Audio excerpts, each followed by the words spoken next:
Wacana penutupan TPA di beberapa wilayah di Indonesia, termasuk TPA Suwung, disambut positif pelaku pengelola bank sampah. Penutupan TPA akan memaksa masyarakat menangani sampahnya secara mandiri, termasuk memilah sampah. Founder Bali Bersih Denpasar Inyoman Arianto mengatakan wacana penutupan TPA Suwung sudah berulang kali disampaikan. Rencana penutupan sudah disosialisasikan dulu, tapi tidak kunjung terjadi. Realitanya tim ahli kementerian menyatakan bahwa TPA yang sifatnya open dumping di seluruh Indonesia akan ditutup. Penutupan TPA merupakan bentuk ketegasan pemimpin daerah terhadap penanganan sampah.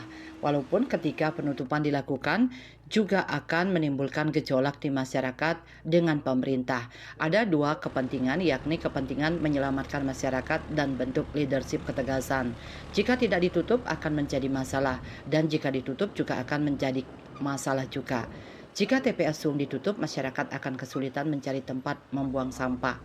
Maka untuk mengatasi persoalan itu, pihak swakelola sampah maupun masyarakat harus benar-benar siap menangani sampah yang dihasilkan. Untuk itu harus ada tim sosialisasi yang memberikan sosialisasi langsung kepada masyarakat.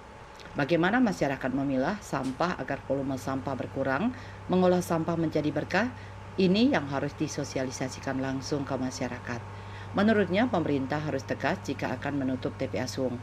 Jika upaya dan sosialisasi dilakukan secara benar, maka ketika TPA Suwung ditutup, maka masalah yang timbul minim bahkan tidak ada.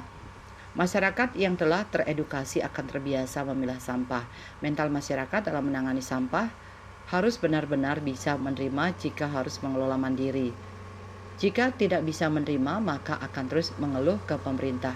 Dengan ditutupnya TPA Suwung, 33 hektar lahan akan mampu menjadi tempat produktif, sehingga juga akan memberi nilai tambah bagi pemerintah. Selain itu, 3 TPST di Denpasar ditambah 21 TPS 3R, 338 bank sampah dinilai mampu mengelola sampah yang dihasilkan Denpasar. Sebelumnya tidak mampu karena masyarakat dinilai belum siap memilah sampah. Mesin-mesin dan personel yang ada di TPST maupun TPS 3R gagal dioperasikan. Ketika sampah tercampur, siapapun akan menyerah untuk memilah. Masyarakat diharapkan diajarkan menabung di bank sampah dan sampah yang dibuang ke TPA benar-benar merupakan sampah residu. Cita Maya, Bali Pos melaporkan.